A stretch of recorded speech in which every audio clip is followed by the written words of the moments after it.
नमो भगवते वासुदेवाय। ओम नमो भगवते वासुदेवाय। ओम नमो भगवते वासुदेवाय। ओम नमो भगवते वासुदेवाय। ओम नमो भगवते वासुदेवाय। ओम नमो भगवते वासुदेवाय। ओम नमो भगवते वासुदेवाय। ओम नमो भगवते वासुदेवाय।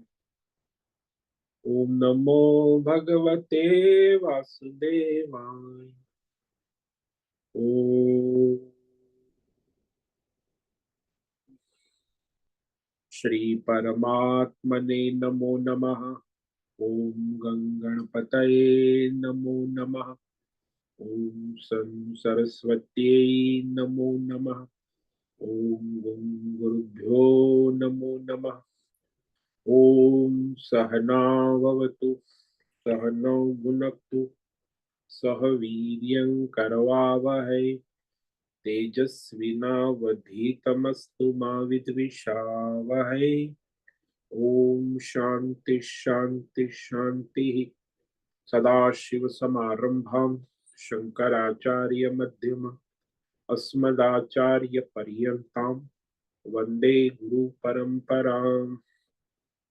ओम पार्थाय प्रतिबोधितां भगवतां नारायणेन स्वयं व्यासेन ग्रथितां पुराणमुनि मध्ये महाभारतम् अद्वैतामृतवर्षिणीं भगवतीम् अष्टादशाध्यायिनीम् अम्ब त्वामनुसन्दधामि भगवद्गीते भवद्वेषिणि। वसुदेवसुतं देवं कंसचाणूरमर्दनं देवकी परमानन्दं कृष्णं वन्दे जगद्गुरुं। नमस्ते परमं ब्रह्म सच्चिदानन्दरूपाय निर्गुणाय नमस्तुभ्यं ओंकाराय नमो नमः। सर्वे दुर्गाणि तरन्तु सर्वे भद्राणि पश्यन्तु सर्वे सद्बुद्धिमाप्नोतु सर्वे सर्वत्र नन्दतु। ओम तत्सत। ओम ओम ओम।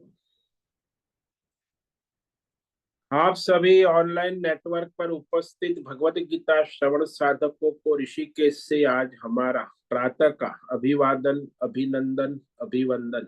हरि ओम हरि ओम हरि ओम। हम सबको आज का यह दिव्य दिन तन मन धन जन देश काल विषय वस्तु परिस्थिति अवस्था है अध्यात्म भौतिक दैविक क्षेत्र सभी को अपने अपने पूर्व में अनंत जन्मों में किए हुए संचित पाप पुण्य धर्म अधर्म मिश्र सकाम निष्काम कर्मों के पके हुए फल स्वरूप में वर्तमान में आज सभी को अपने अपने प्रारब्ध अनुसार परमेश्वरी अचिंत्य योग माया के माध्यम से प्रसाद स्वरूप में प्राप्त हुआ है। अतः आज का यह दिव्य दिन परमार्थ हेतु निष्काम सेवा यज्ञ देव यज्ञ ऋषि यज्ञ पितृ यज्ञ मानवता यज्ञ भूत प्राणी सात्विक दान शारीरिक वाचिक मानसिक तप निष्काम कर्म योग ध्यान योग भक्ति योग ज्ञान योग साधना स्वाध्याय वेद शास्त्रों का अध्ययन अध्यापन उपासना आराधना के लिए समर्पित करे और करवावे। अत्यंत दुर्लभ मनुष्य जीवन की प्रत्येक क्षण को परमार्थ हेतु सार्थक करे और करवावे। आज विक्रम संवत 2081 माघ मास कृष्ण पक्ष की द्वादशी तिथि दोपहर 12:46 तक है। उसके बाद त्रयोदशी लग जाती है। आज है उत्तर आषाढ़ नक्षत्र। ये सायं 6:29 तक है। उसके बाद श्रवण नक्षत्र लग जाता है। आज है मंगलवार, मंगल देव हनुमान जी की आराधना उपासना का दिन है और शिशिर ऋतु चल रही है। ऋषिकेश का रात्रि का न्यूनतम तापमान 12 डिग्री और दिन का अधिकतम तापमान 25 डिग्री। वायु की गति 5-10 किलोमीटर प्रति घंटा चल रही है। ईस्वी सन 2025, 24 फरवरी, 24 फरवरी 2025, सुबह के 6:45 बज चुके हैं। कलयुग का प्रथम चरण, 5125वां वर्ष, 7वां वैवस्वत मनवंतर श्वेत वराह कल्प, ब्रह्मा जी का 26वां दिन और 51वां वर्ष चल रहा है।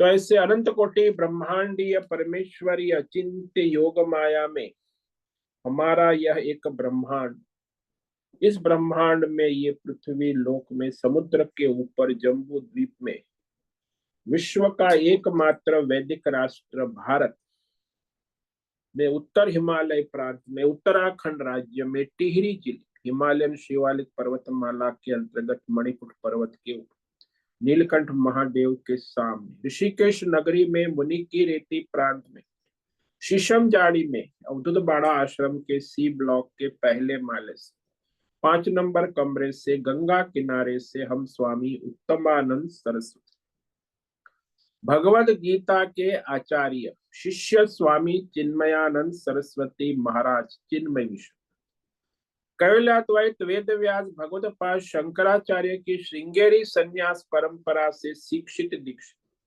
सनातन वैदिक भारतीय हिंदू धर्म अनुसार संपूर्ण भगवद गीता ज्ञान यज्ञ ऑनलाइन चैतन्यमय जीवंत लाइव प्रसारण के अंतर्गत व्याख्यान माला में अध्याय 10 विभूति योग के श्लोक नंबर 34 पर संस्कृत एवं हिंदी में व्याख्यान करेंगे। दिव्य पवित्र सरल व्यावहारिक सटीक पूर्ण वर्ण अक्षर पद वाक्य पंक्ति श्लोक अध्यायों की संगति संधि अन्वय शब्दार्थ वाक्यार्थ भावार्थ रहस्यार्थ के यथार्थ तात्पर्य सहित वैदिक शास्त्र वेद व्यास साहित्य शंकर भाष्य एवं परंपरागत सन्यासी आचार्यों की टीका टिप्पणी सहित आज का यह भगवद गीता व्याख्यान करेंगे। कृपया आप सभी श्रद्धा भक्ति ध्यान से परिपूर्ण होकर के यह दिव्य श्रवण साधना करें। इसमें से कुछ ग्रहण करे, कुछ धारण करे, कुछ अपने जीवन में चरितार्थ करे और उसमें निरंतरता लाए। अपनी अपनी आध्यात्मिक भौतिक दैवी अशांति द्वंद्व मोह विक्षेपों से रहित होकर के अधार्मिक अशास्त्रीय परंपरागत भ्रम भ्रांतियों से रहित होकर के अपने अपने शरीर इंद्रिय प्राण मन वचन कर्म से एक रूप एकाग्र होकर के शुद्ध सात्विक सूक्ष्म भगवत विवेक बुद्धि करे। वेद शास्त्र एवं आचार्य परंपरा अनुसार विवेक करे और करवावे।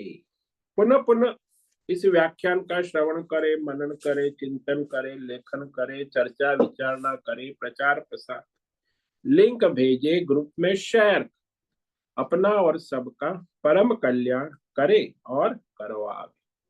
ओम तत्सत। ओम ओम ओम। तो कल हमने श्रीमद् भगवद गीता अध्याय 10 विभूति योग के 34वें श्लोक की पहली पंक्ति पर विवेक विचार किया था, जिसमें भगवान ने कहा मृत्यु सर्वहरश्चाहम उद्भवश्च भविष्यताम् कीर्तिर्षिर्वाक्च नारीणाम स्मृतिर्मेधा धृति क्षमा। भगवान कहते मैं सबका सर्वहरण करने वाला मृत्यु हूं, यानी मृत्यु भगवान की विभूति है, भगवान का सगुण स्वरूप है, भगवान ही है। लेकिन लोग मृत्यु से बड़ा डरते हैं, भयभीत हो, क्योंकि आसक्ति है, राग है, मोह है। ये मोह भय उत्पन्न कर, मृत्यु का भय इसी को होता है जो अज्ञानी है, भगवान के स्वरूप को नहीं जानता, और राग आसक्ति मोह के कारण मृत्यु से भयभीत रहते दुनिया में सभी मनुष्य। केवल जो आत्मज्ञानी है, भगवत ज्ञानी है, उसे मृत्यु का भय नहीं। बाकी सारी दुनिया भय में है। अरे मैं मर जाऊंगा तो क्या होगा, सबसे बड़ा भय, क्योंकि सब कुछ छूट जाएगा। तो ये मनुष्य को पता ही नहीं कि ये एक भगवान की लीला है और वह जीव के लिए कल्याणकारी, क्योंकि उसे आगे पुनर्जन्म होगा और उसे नया शरीर, नया परिवार, सब तन मन धन जन सब नई परिस्थिति उसको मिलेंगी अपने संचित कर्म के अनुसार। तो ये जो मृत्यु है, एक तो दो प्रकार का मृत्यु कहा है। एक जो धन परिवार व्यक्ति स्वजन का वो मृत्यु मानते हो सामान्य है। जो अपने प्राण का हरण होता है वो है मृत्यु। उस पर वो हर हो सब कुछ छूट जाता है। धन जाने के बाद तो रहता है, स्वयं प्राण तो रहते, लेकिन यहाँ तो प्राण हरण के बाद न तन रहता है, न मन, न धन, न जन। लेकिन मृत्यु जो है वह केवल अज्ञान के कारण ही भयभीत करती है। मृत्यु में स्थूल शरीर छूट जाता है, सूक्ष्म शरीर अपने कर्म अनुसार, यदि कामना वासना है तो संचित कर्मों के अनुसार फिर भगवान उसे आगे पुनर्जन्म देते हैं। इसीलिए वह मृत्यु ही उसका पुनर्जन्म का कारण बन जाता है। वही कहा भगवान ने, भविष्यताम उद्भव, फिर उसको मृत्यु के बाद पुनः उत्पन्न होने वाला, उत्पत्ता हेतु पुनर्जन्म। ये व्यष्टि की बात है, समष्टि में भी ऐसा है। समष्टि का प्रलय होता है, फिर वह सब कुछ लय हो जाता है, फिर पुनः सर्जन होता है, पुनः उत्पन्न होता है। तो व्यष्टि और समष्टि दोनों, व्यष्टि की मृत्यु होती है, समष्टि का प्रलय होता है, और फिर उसकी पुनः उत्पत्ति होती। तो उत्पत्ति होने वाला, उत्पत्ति का हेतु, पुनर्जन्म का हेतु, सृष्टि का पुनर्सर्जन का हेतु भगवान स्वयं ही है। उद्भव अहम अस्मि। तो इस तरह संसार में सारा भगवान की लीला है, उत्पत्ति स्थिति लय पुनः उत्पत्ति स्थिति। जैसे आभूषण है, आभूषण की उत्पत्ति स्थिति लय ये सुवर्ण की लीला है। सुवर्ण में आभूषण उत्पन्न होता है, सुवर्ण में रहता है, सुवर्ण में लय हो जाता है। ऐसे ही संसार की लीला भगवान में उत्पन्न होती है, भगवान में भगवान में लय हो, चाहे व्यष्टि हो चाहे समष्टि हो। और इस तरह कहने के बाद अब भगवान कहते हैं आगे अपनी 7 दिव्य धर्म पत्नी, ये भगवान की पत्नी है ना, दैवी शक्तियां, इसको दैवी शक्ति कहते, भगवान की पत्नी कहते, धर्म की पत्नी, दैवी गुण कहते हैं। तो ये जो सारी है भगवान की धर्म पत्नी, भगवान की पत्नी समझना, जीव की नहीं, ईश्वर की। दैवी और जीव में कहीं भी दिखाई दे तो समझना कि वो ईश्वरीय शक्ति है, वो जीव की नहीं है, ईश्वर की। तो ये भगवान कह रहे हैं कि नारीणाम कीर्ति श्री वाक स्मृति मेधा धृति क्षमा, 7 भगवान की पत्नी दैवी शक्तियां है। तो दैवी शक्ति से संपन्न कोई भी व्यक्ति हो, चाहे स्त्री हो चाहे पुरुष हो, नर हो या नारी, वो भगवान की विभूति है। तो इसका एक रहस्य ये है कि जो नारी जाति में जो इस प्रकार के दैवी गुणों वाली नारियां होती है वो संसार में सर्वश्रेष्ठ मानी जाती। इसीलिए दैवी गुण संपन्न नारी नर भी होता है तो नर को भी श्रेष्ठ माना जाता है। लेकिन ये सारी जो भगवान की पत्नी है स्त्रीलिंग है ना, इसीलिए भगवान ने नारी नाम कहा। ये 7 विभूति भगवान की ही है, स्त्रीलिंग है। और कीर्ति श्री मेधा धृति ये सारा, तो ये सारी जो है हमारे भागवत पुराण में कथा आती है दक्ष प्रजापति की कन्याएं, कीर्ति मेधा धृति, ये दक्ष कन्या जिसका विवाह धर्म के साथ हुआ। तो जहां धर्म होता है वहीं ये होती है, अधर्म होता है वहां ये दैवी शक्तियां नहीं होती। इसलिए ये सारी दैवी शक्तियां कन्याएं धर्म के साथ ब्याही गई थी, इसीलिए उसको धर्म की पत्नी भी कहा गया है। द्रुति से सभी दक्ष कन्याएं धर्म से ब्याही गई, इसीलिए धर्म की पत्नी कही गई। धर्म की पत्नी होने से सब प्रकार से दैवी शक्ति संपन्न होने के कारण भगवान की सगुण विभूति है। तो दक्ष की कन्या थी, उस अंगिरा को ब्याह गई। अथर्ववेद के दृष्टा बड़े ऋषि थे, तो उसकी भी महिमा है। इसी प्रकार पुलह ऋषि से ब्याही गई क्षमा। तो ये सारी जो है सरस्वती जो है वो ब्रह्मा की पुत्री है, सरस्वती कहा जाता है वाक। तो ये सब इनकी श्रेष्ठता है, दिव्यता है। क्योंकि संसार में जितनी भी भौतिक अध्यात्म दैव और पारमार्थिक विद्याएं है, इसकी अधिष्ठात्री विद्या को देने वाली वाणी है।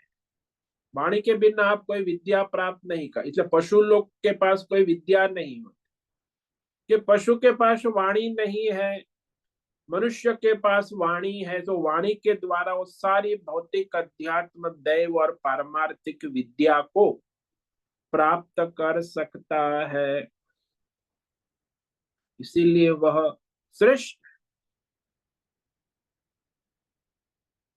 ब्रह्मा की मानस पुत्री कही है सरस्वती वाणी, और फिर भगवान की वाणी ब्रह्मा जी की वाणी है ना, वो वाणी से फिर वेद प्रकट हुआ।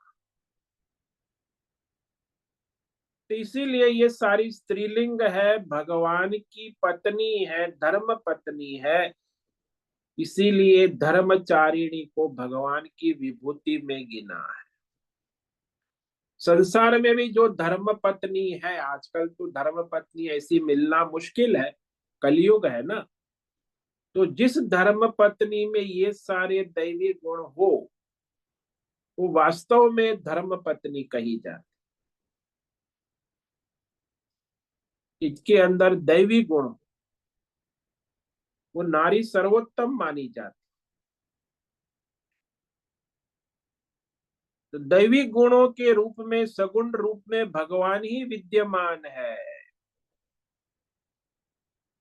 भगवान ने यहाँ अपनी पहली धर्म पत्नी का नाम कहा कीर्ति। अब आजकल तो कीर्ति का बड़ा बोलबाला है। कीर्ति शब्द का अर्थ होता है वैदिक धर्म के पालन के कारण, वैदिक धर्म के पालन के कारण देश विदेश में सभी लोगों में प्रख्यात होना, वैदिक धर्म निमित्त प्रसिद्धि को वास्तव में कीर्ति कहते।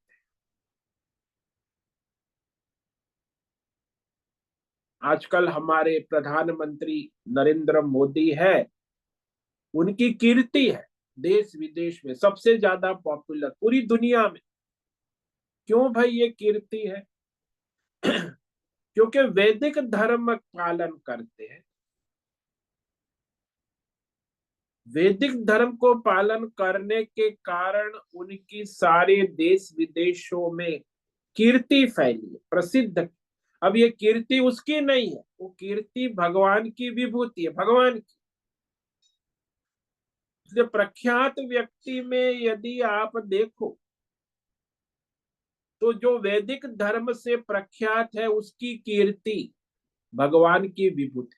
दूसरे भी प्रख्यात व्यक्ति बड़े बड़े हैं, अनेक धर्म है, इस्लाम है, जैन है, बौद्ध है, सिख है, ईसाई है, ये तो सब है।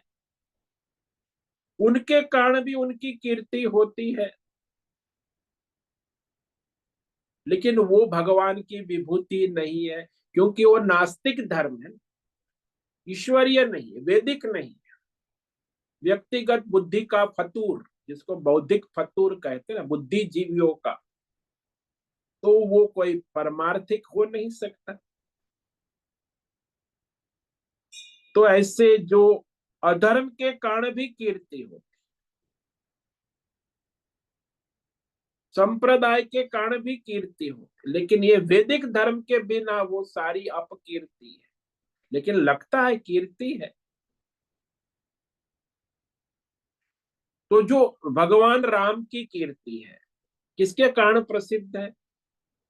वैदिक धर्म के कारण राम आज भी प्रसिद्ध है सारी।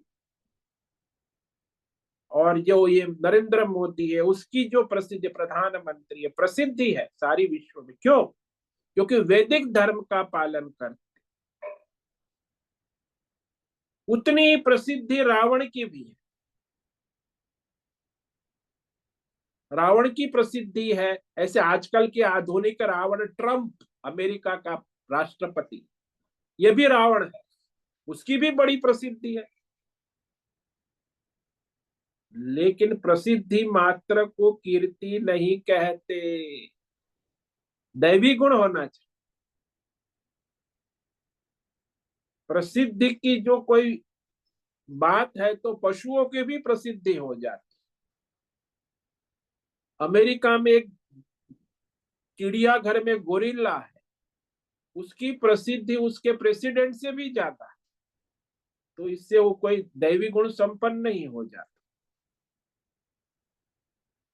तो प्रसिद्धि को कीर्ति ना, ये बहुत बड़ी गलत फहमी कि प्रसिद्धि है इनकी बड़ी कीर्ति है,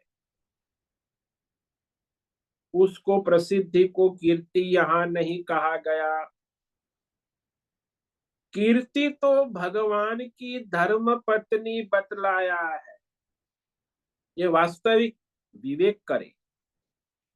वैदिक धर्म के पालन से जो प्रख्याति कीर्ति मनुष्य की या मनुष्य में देखने में आती है, किसी में भी वैदिक धर्म के आचार्य है, तो वह परमेश्वर की सगुण विभूति है।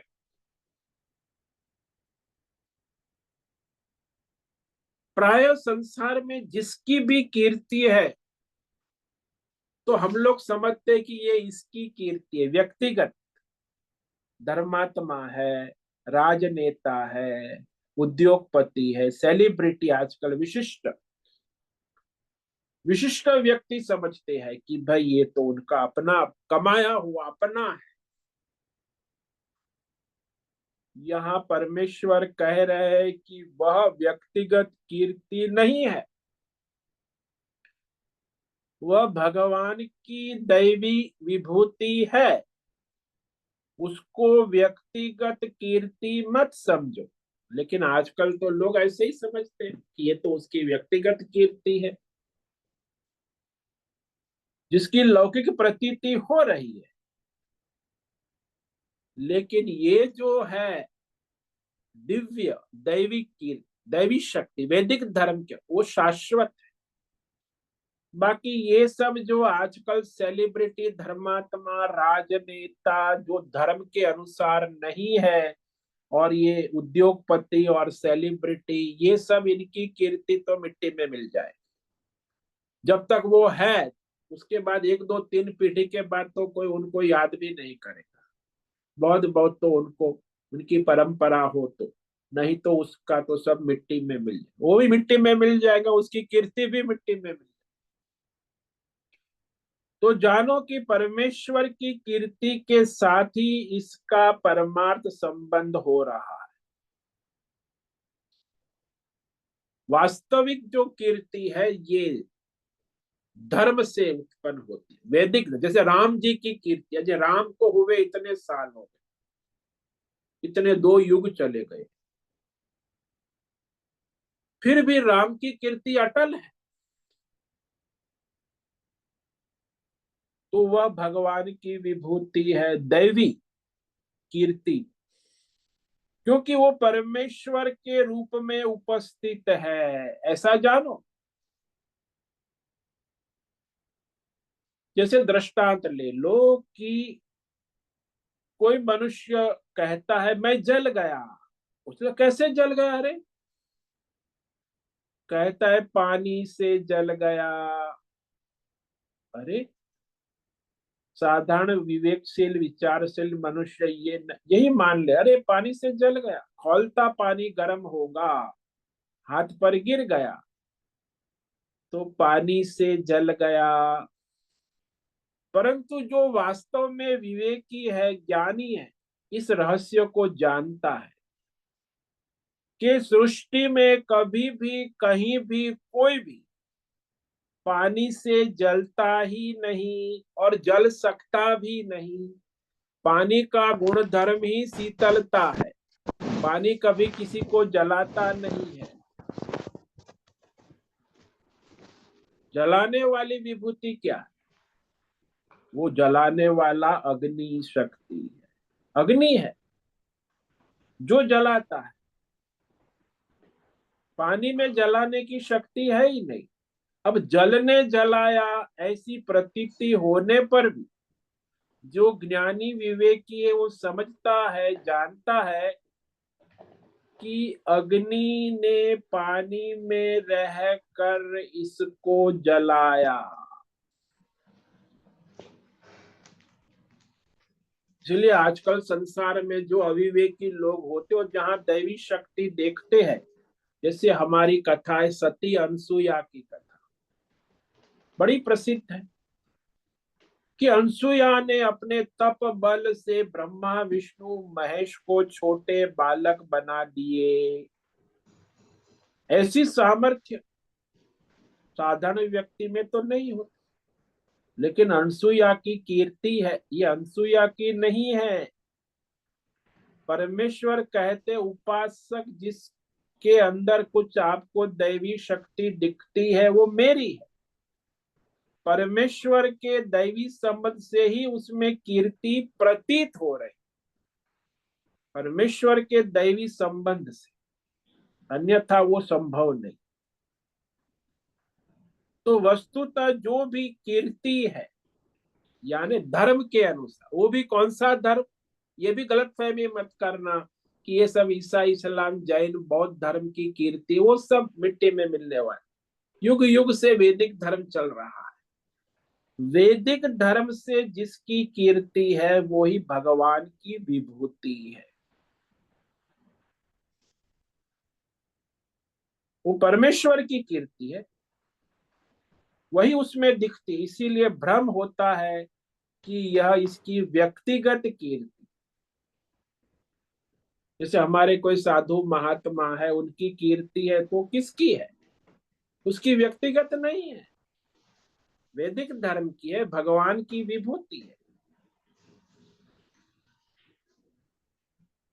तो जैसे कीर्ति है वैसे ही श्री, श्री को ऐश्वर्य कहते हैं, सौंदर्य कहते हैं, लक्ष्मी भी कहते हैं, शरीर का तेज स्वास्थ्य भी कहते हैं।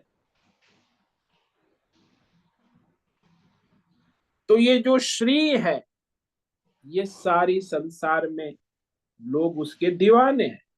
सौंदर्य कहीं दिखता है, वस्तुतः ये जो श्री है, जिसको हम लक्ष्मी कहते हैं, वह भगवान की विभूति है, भगवान का ही ऐश्वर्य है, ईश्वरीय है। जैसे संसार में बहुत सी घर में पत्नियां होती, वो धर्म पत्नी, भले उसने धर्म विवाह किया, वो 7 फेरे लिए, वो पति के साथ रहती, लोग कहते धर्म पत्नी है, लेकिन वो पत्नी कहती है कि पति मेरी बात मानता ही नहीं, जो भी कुछ कहती है, अमुक काम करने हैं, उसको हमेशा टालता मटोलता रहता है।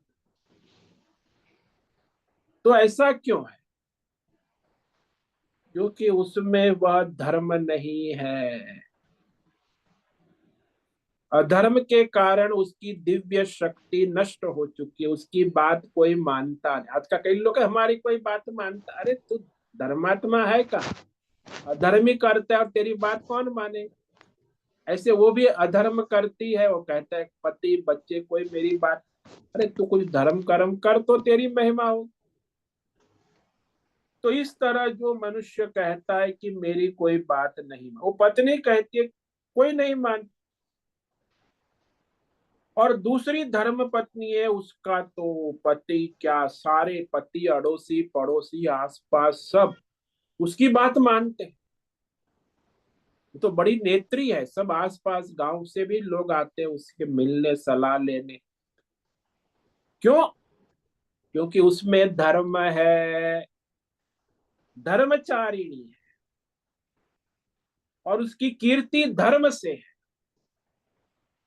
तो सारे के सारे मनुष्य उसकी काम कर लेते हैं, उसकी बात मान लेते, पति हो या स्वजन हो या पड़ोसी हो या गांव वाला हो, वो कुछ कहती है तुरंत काम कर लेते। लोग कहते हैं कि इसका तो व्यक्तित्व बड़ा प्रभावशाली है, ये तो हमारे गांव की सेलिब्रिटी है, नेत्री है, नेता है, सब मानते। ऐसा नहीं है, वो धर्म है, उसका धर्म का व्यक्तित्व बना है, उसने बचपन से धर्म का पालन किया है, तो उसका व्यक्तित्व इतना प्रभावशाली। आज के युग में हमारी एक माता अमृतानमयी है, उसका व्यक्तित्व इतना प्रभावशाली है कि कोई भी किसी को भी कुछ भी कहते तो मान लेता, यहाँ तक कि प्रधानमंत्री भी उसकी बात मान लेता है। क्यों? दैवी शक्ति, धर्मचारिणी, जन्म से उसने धर्म को धारण किया है। और जो लोग धर्म अधर्म की खिचड़ी पकाते उसकी भी बात कोई नहीं मानता, और अधर्म की तो बात कोई मानते ही नहीं। इसलिए लोग परेशान हो, अरे मेरी बात कोई सुनता नहीं मानता। अरे भाई तुम्हारे में धर्म कितना है, ये जरा झांक के भीतर देखो। इसीलिए सबकी बात सब नहीं मानते, लेकिन जो धर्मात्मा है उसकी बात सब मानते। बच्चे भी मानते, युवा भी मानते, सब मानते, जाने अनजाने, स्वजन परिजन दुर्जन शत्रु मित्र चोर डाकू सब मानते। क्यों? क्योंकि धर्म है, वैदिक धर्म। तो सामान्य दृष्टि वाला समझता है कि ये जो इसकी जो ऐश्वर्य है, व्यक्तित्व है, व्यक्तित्व को भी श्री कहते हैं, पर्सनालिटी जिसको हम कहते हैं ना, श्री। तो ईश्वर भाव है, उसका शासन है, उसके शासन में कई लोग धर्म करते हैं, तो वह भगवान का उपासक है। ये दृष्टि करे कि ये धर्म जो है, धर्म के रूप में परमेश्वर की दैवी शक्ति श्री, श्री यानी लक्ष्मी उसमें विद्यमान रहती है हमेशा। तो ईश्वर भाव है, किसी पर जोर जबरदस्ती नहीं है, ईश्वर भाव है, सहज है, ऐश्वर्य है उसका। सब उसको देखते ही प्रसन्न हो जाते, उसकी बात सुनने के लिए तैयार हो जाते, उसकी बात करने के लिए तैयार हो जाते हैं। ये ऐश्वर्य कहाँ से आया? ये भगवान की धर्म पत्नी है, इसी को श्री कहते हैं, दैवी शक्ति, विभूति। तो ये दूसरी विभूति हुई, श्री, ऐश्वर्य। तीसरी विभूति भगवान कहते हैं वाक। आजकल लोग बोलते बहुत है, लेकिन बोलने की कला ही नहीं पता है। वाक के अर्थ होते हैं तीन: वाणी, विद्या और संस्कृत भाषा। ये संस्कृत भाषा को वाक कहते, क्योंकि ब्रह्मा जी के मुख से सबसे पहले दुनिया में कौन सी भाषा प्रकट हुई? बोले संस्कृत भाषा। वही संस्कृत वाणी, और वो वाणी और उसमें विद्या प्रकट हुई, वो भी ब्रह्मा जी के मुख से प्रकट हुई, इसीलिए इसको वाक कहते। ब्रह्मा जी के मुख से सबसे पहले क्या प्रकट हुआ? संस्कृत भाषा, संस्कृत वाणी, और उस वाणी से फिर चार वेद विद्या। तो इसीलिए वह भगवान की विभूति है। तो संस्कृत भाषा कोई मानवीय नहीं, स्वयं भगवान ब्रह्मा जी के मुख से प्रकट। इसीलिए जो शब्द संस्कृत भाषा है, उसका अर्थ रहस्यमय, दिव्य है। संस्कृत भाषा के शब्दों में अपनी दिव्य शक्ति रहती है। देखो, हम यहाँ एक एक शब्द पर विचार कर, इतना आप अंग्रेजी शब्द का विचार करो, कोई अंग्रेजी शब्द का आप नहीं कर पाओ। यहाँ हमने कीर्ति का विचार किया, श्री, ये भी एक संस्कृत। एक एक शब्द में दिव्य शक्ति है, और लौकिक शब्दों के अंदर वैसी सामान्य शक्ति होती है, स्वतः स्वतः शक्ति नहीं होती, दिव्य शक्ति नहीं होती। जैसे दृष्टांत ले लो कि अभी कल महाशिवरात्रि है, हम लोग ओम नमः शिवाय जप करेंगे।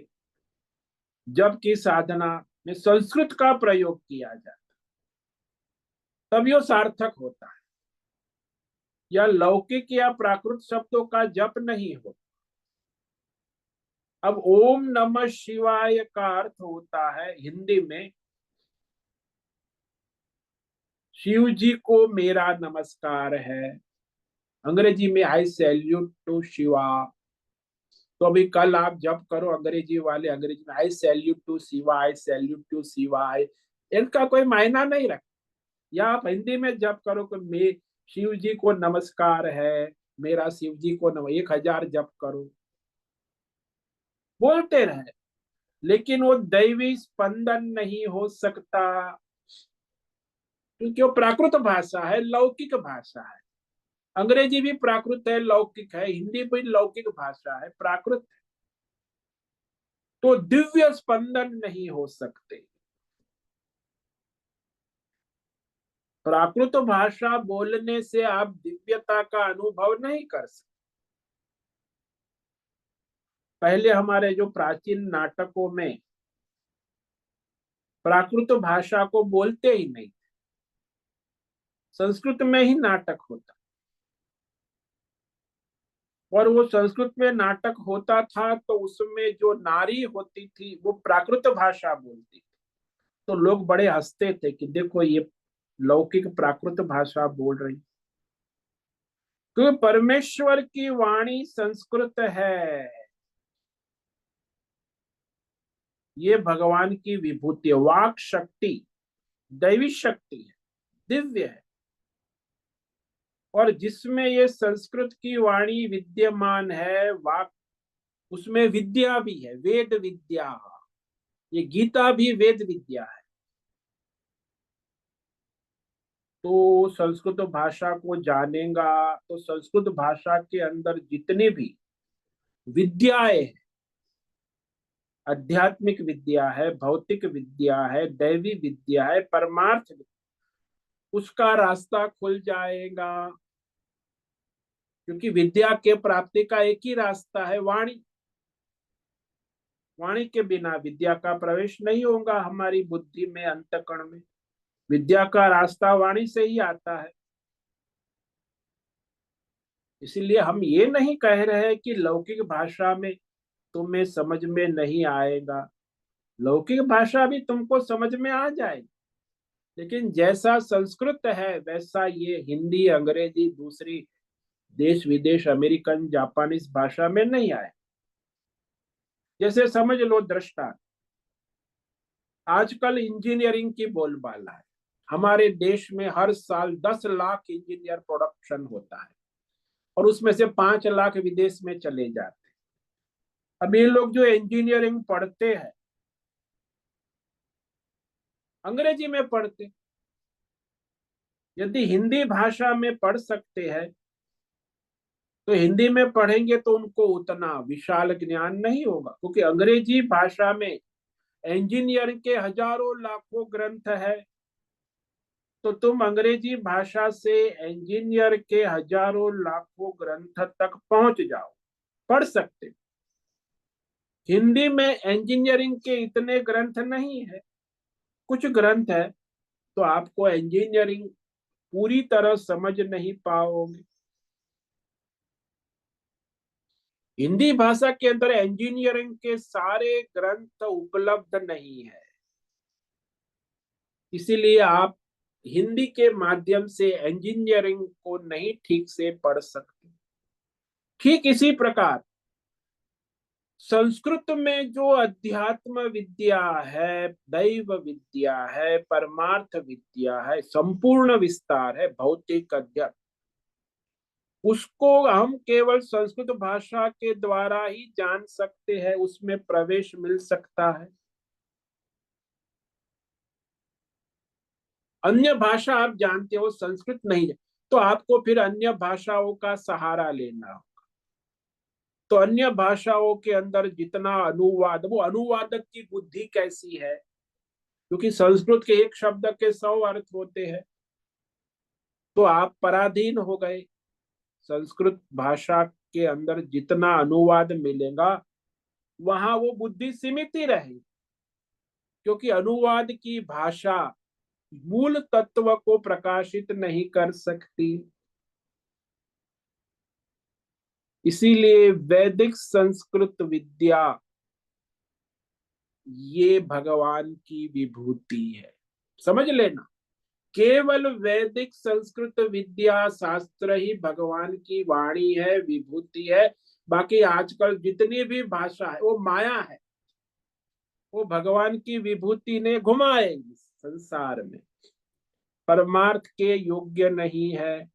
इसलिए और किसी भाषा में परमार्थ हो ही नहीं सकता, जितना संस्कृत के माध्यम से अध्यात्म परमार्थ सिद्ध होता है। इसीलिए वैदिक संस्कृत की महिमा ये भगवान की विभूति है। वाक, वाक यानी वाणी,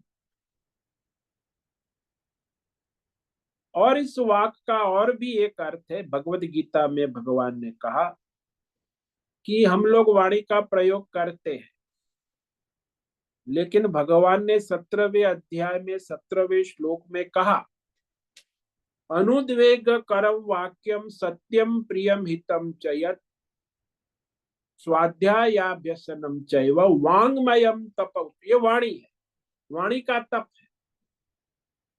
क्या है वाणी का तप? 4 चीजें उसमें होनी चाहिए।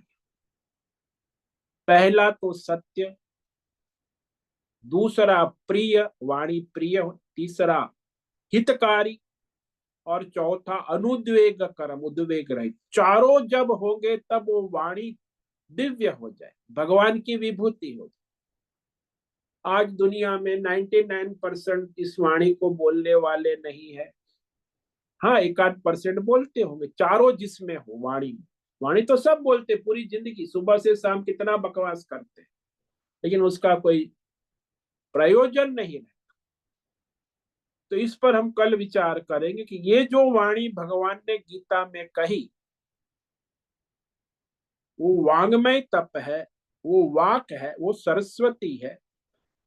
जो मनुष्य इस प्रकार वाणी बोलता है। तो आज हमने जो विचार किया, इसमें कीर्ति, श्री, वाणी, तीन विभूति भगवान की। भगवान की धर्म पत्नी है, जीव की मत समझना। देखो कई लोग, मेरी पत्नी तो बड़ी धर्माचारिणी है, धर्म पत्नी है। अरे भाई, धर्म पत्नी उसमें दिव्य गुण है, लेकिन वो गुण भगवान के है, उसके व्यक्तिगत नहीं है। ये भी बड़ा भ्रम होता है। सीता में दैवी गुण है, सीता के सारे दिव्य गुण है, किसके है? लोग समझते सीता जी के है, सीता जी के ने भगवान की दिव्य विभूति है। तो ये विवेक करना आवश्यक है। तो आज हमने जो विचार किया, इसे संक्षेप में देख लेते हैं। मृत्युर्सर्वहरश्चाहम् उद्भवश्च भविष्यताम् कीर्तिर्षिर्वाक्च नारीणाम् स्मृतिर्मेधा धृति क्षमा। कीर्ति वैदिक धर्म के अनुसार, शास्त्र के अनुसार जिसकी कीर्ति है, जैसे भगवान श्री राम, ये भगवान की विभूति है। आजकल ये बाबा लोग की, सेलिब्रिटियों की जो प्रसिद्धि, वो सब समाप्त हो जाए, ज्यादा लंबा नहीं चले। एक दो दिन पीढ़ी में कितने आए कितने गए, ऐसे उद्योगपति, राजा महाराजा, उनकी बड़ी कीर्ति, सेलिब्रिटी, लेकिन वो लौकिक है, वैदिक शास्त्र धर्म के अनुसार नहीं है। इसीलिए वो नश्वर है, मायामय है। वो कीर्ति भगवान की नहीं, ये तो नारायण की पत्नी है ना, कीर्ति।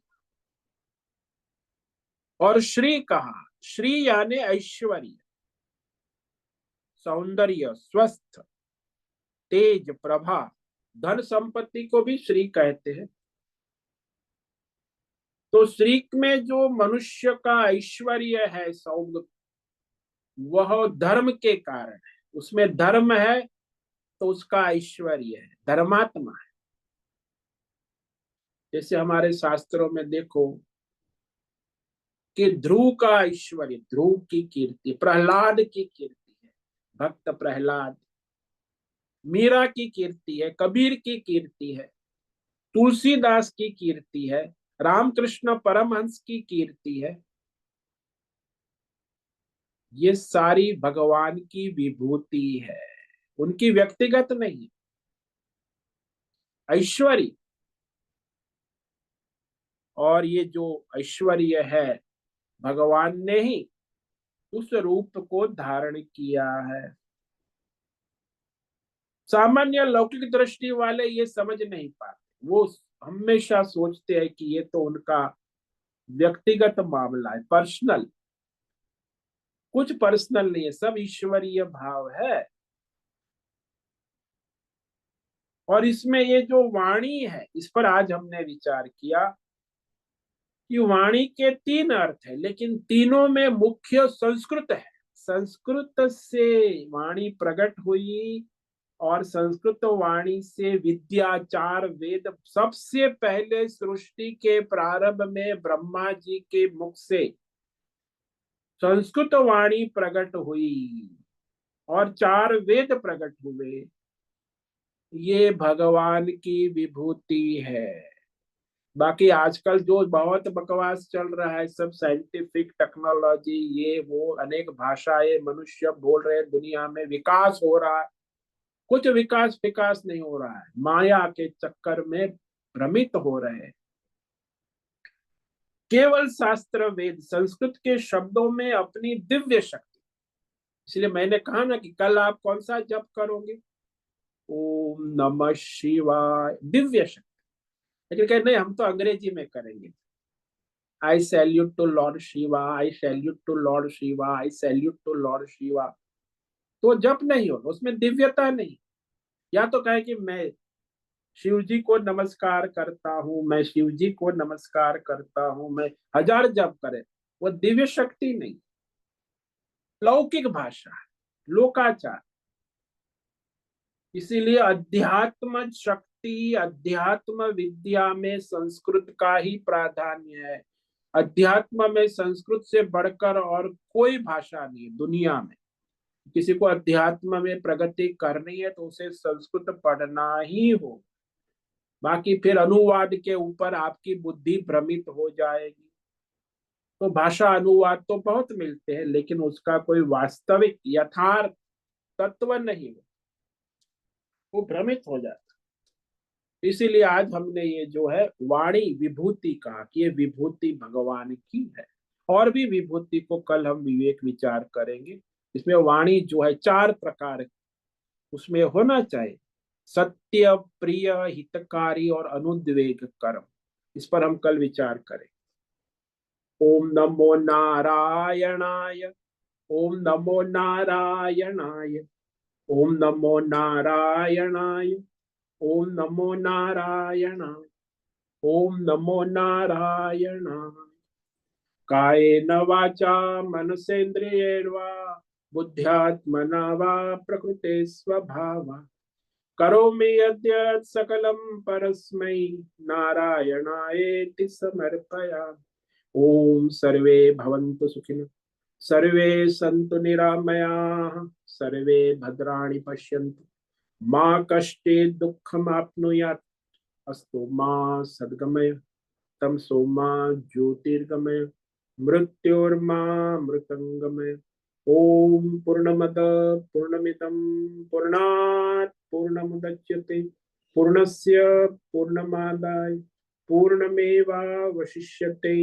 ओम शांति शांति शांति। शंकरं शंकराचार्यं केशवं बादरायणं सूत्र भाष्य कृतौ वंदे भगवन्तौ पुनः पुनः।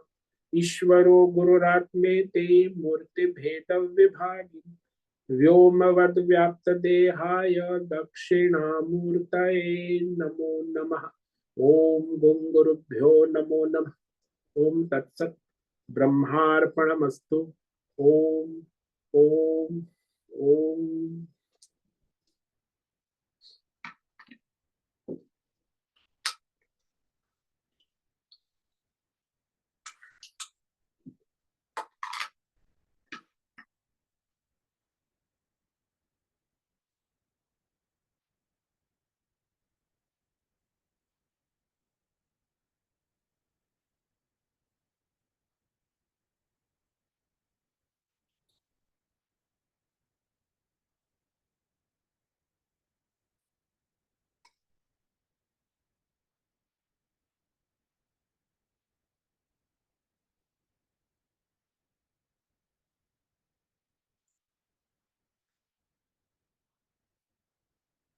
अभी प्रश्नोत्तरी का समय है। किसी भी साधक को प्रश्न है तो प्रश्नोत्तरी कर सकते हैं अभी।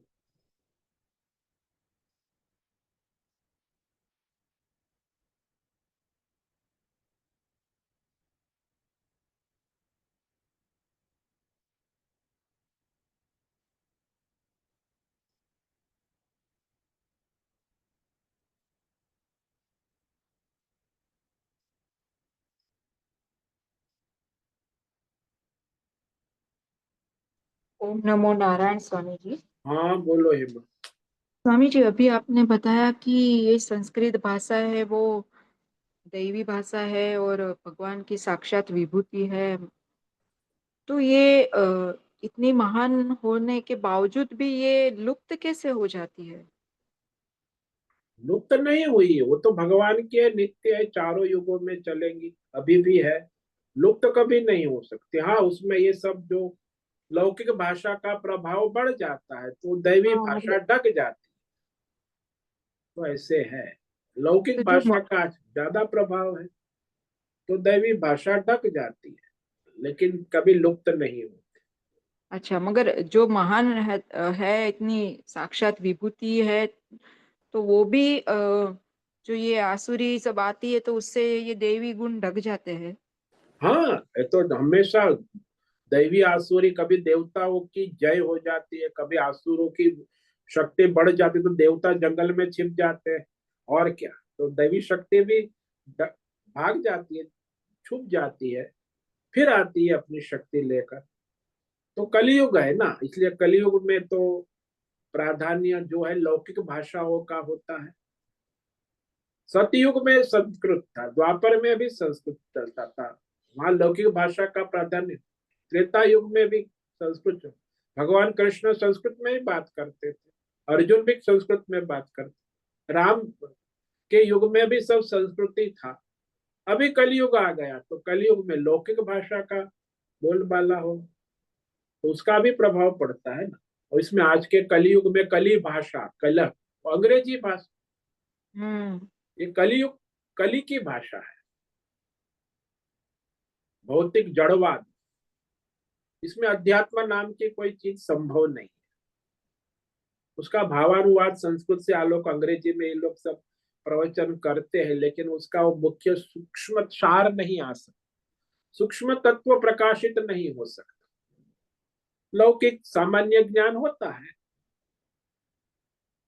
तो ये कलयुग के काल में अध्यात्म में आगे बढ़ने के लिए ये सब बहुत आते हैं ना बीच बीच में ड्रॉबैक्स, मतलब ये भाषा भी शुद्ध नहीं मिलती है, लोगों के हाँ, मन तो वो भी। आपके लिए बाधा उत्पन्न करेंगे, आपको शुद्ध सूक्ष्म सात्विक ज्ञान नहीं मिल पाएगा, तो आपके लिए बाधा है। तो आपको सात्विकता लाने के लिए शुद्ध सात्विक भाषा का अनुसंधान करना होगा।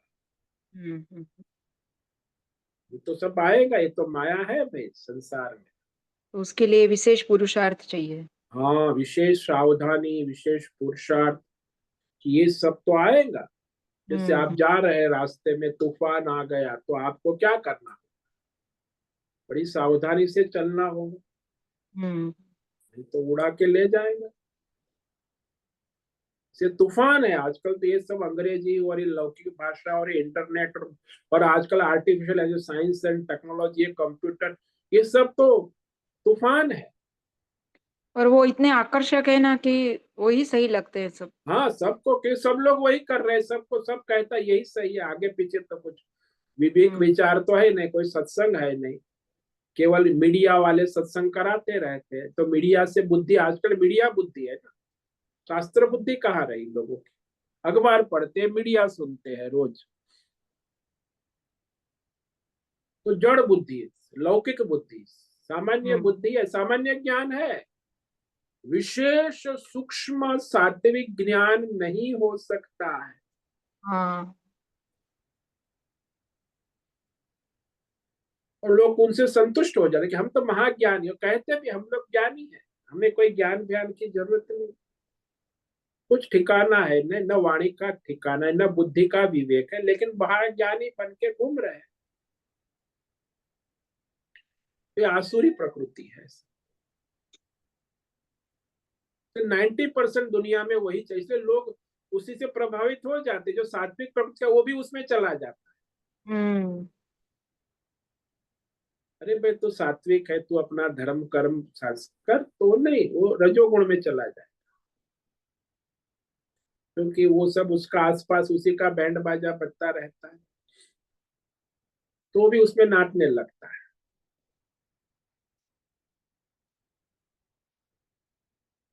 विशेष सावधानी, विवेक और पुरुषार्थ की आवश्यकता। और वो जो मनुष्य संस्कृत के माध्यम से विवेक करे, देखो हम लोग कर रहे हैं तो संस्कृत के माध्यम से विवेक कर रहे हैं, तो कितना सूक्ष्म विवेक है।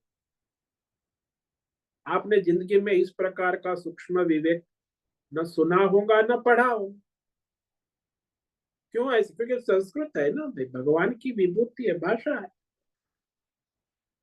उसी के माध्यम से फिर हिंदी में उसे हम प्रकट करते हैं ताकि समझने की को, लेकिन मूल तो संस्कृति है। इसी को वाक कहा है, वाक, सरस्वती। सरस्वती का सीधा अर्थ ही संस्कृत वाणी है। बाकी ये सब लौकिक लोकाचार सामान्य, उसमें वो शक्ति नहीं होती, स्वतः शक्ति नहीं होती, सामान्य शक्ति होती है, प्राकृतिक शब्द है ना, लौकिक है। इसलिए सबसे ज्यादा शक्तिशाली जो भाषा है दुनिया में वो है दैवी संस्कृत, देवनागरी। हिंदी भी लौकिक भाषा है, लोकाचार प्राकृत भाषा है, बाकी सब प्राकृत भाषा। संस्कृति एक दिव्य भाषा है। तो बोलने से वो दिव्य शक्ति, दिव्य स्पंदन प्रकट होते, दूसरी भाषा में नहीं होगा। अभी मैंने आपको दृष्टांत दिया, ओम नमः शिवाय आप दूसरी भाषा में बोलो, क्या स्पंदन होगा, क्या दैवी शक्ति उत्पन्न होगी। I salute to God, I salute to God, जब करने से कुछ नहीं होगा। मैं भगवान शिव को नमस्कार करती हूँ, तो कुछ नहीं होगा। ओम नमः शिवाय बोलोगे तो दैवी शक्ति उत्पन्न होगी। वाक्य का अर्थ ही ये है। संस्कृत भाषा के अंदर जितनी आध्यात्मिक विद्या है, शक्ति है, ऐसी दुनिया की किसी भाषा में कभी हो नहीं सकती। इसलिए आजकल जो लोग साइंस एंड टेक्नोलॉजी है, वो इस पर काम कर रहा है। अब उनको कंप्यूटर में एक ही भाषा फिट हो रही है, वो है संस्कृत। तो आगे संस्कृत सब विश्व में मान्य हो जाएगी टेक्नोलॉजी के द्वारा। हाँ स्वामी जी, समझ में आ गया। बहुत बहुत धन्यवाद। ओम नमो नारायण। ओम नमो नारायण। ठीक है, आज उपस्थित है प्रकाश आनंद दोषा, होस्ट है राजेश मोलकर, को होस्ट है माधवी आचार्य, नैना पुरोहित, अजय रत्न पारखी, अनुराधा जेठे, आशा कोटक, भद्रेश पड़िया, बीबी शर्मा, दिनेश पटेल, जीवी कुमार, हेमा कोटक, इला जोशी, जयंती पांडा, लीलावती बड़ेकर, मीरा उच्चिल, मीनाक्षी काले, निकिता पटेल, पंकज भट्ट, पृथ्वीराज मालव, राम सेवक यादव, रेशा रथ, रिची पटेल, संजीवनी, श्रीरंग रानड़े, सुचिता पाटिल, सुनील ठाकुर, तुषार चौधरी, उर्वशी और अंजलि जोशी, और कुछ साधक यूट्यूब पे लाइव देख रहे। सबको आज का ओम नमो नारायणाय। सभी साधकों को आज का ओम नमो नारायणाय। ओम नमो नारायण। ओम ओम नमो नमो नारायण स्वामी जी। ओम नमो ओम नमो नारायण। नारायणाय। ओम ओम नमो नमो नारायणाय ओम स्वामी जी। नमो नारायण ओम नमो नारायण। नारायण। उससे निवेदन है आज का सत्संग पूर्ण करें। ओम नमो नारायण। आज का दिवस सत्संग हम यही पूर्ण करते हैं। सभी साधकों को ओम नमो नारायण। सभी साधकों को ओम नमो नारायण।